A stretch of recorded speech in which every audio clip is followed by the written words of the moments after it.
Look what I've got. Just look at all this detail. What am I going to make?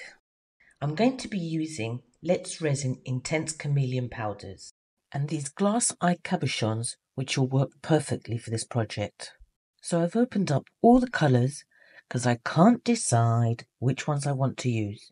Doesn't matter. I'll just go with the flow. You can use any colour you want to create different effects.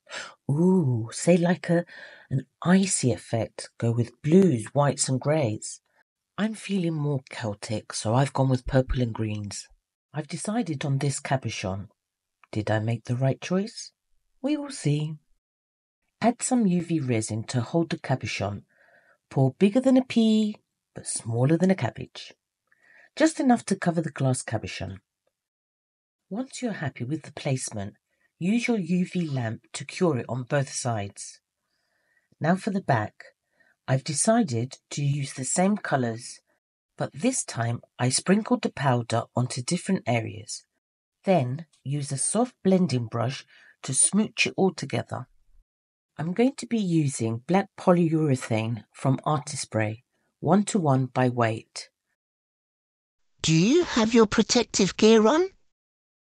You have about 1 minute to stir and pour.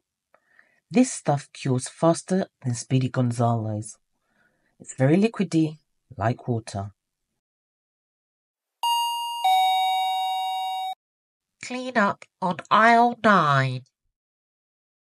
Leave it for about an hour before you demold to make sure it's cured enough. But wait, I still need to add a bit of woo!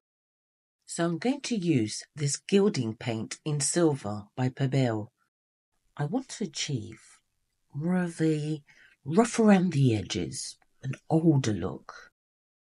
You only need a small amount. Swipe your finger softly over the whole piece. A little goes a long way. I used a deburring tool to cut away the sharp edges. Now for the eye. I decided it needed to be again, more rough, more coherent with the rest. So I'm using the gilding paste again with a hard bristle brush and then more chameleon powder to break that clean glass look.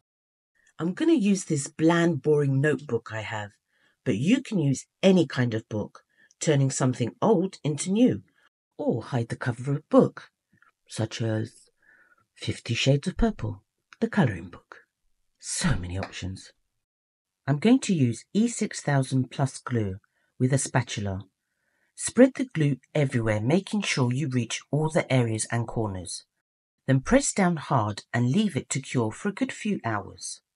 To hide the holes on the side, I'm going to use some studs. This glue is epoxy resin which cures in 5 minutes. Mix both parts for about a minute and use a spatula or a pop stick to spread the glue onto the stud. Don't forget to hit the like button and subscribe if you haven't already.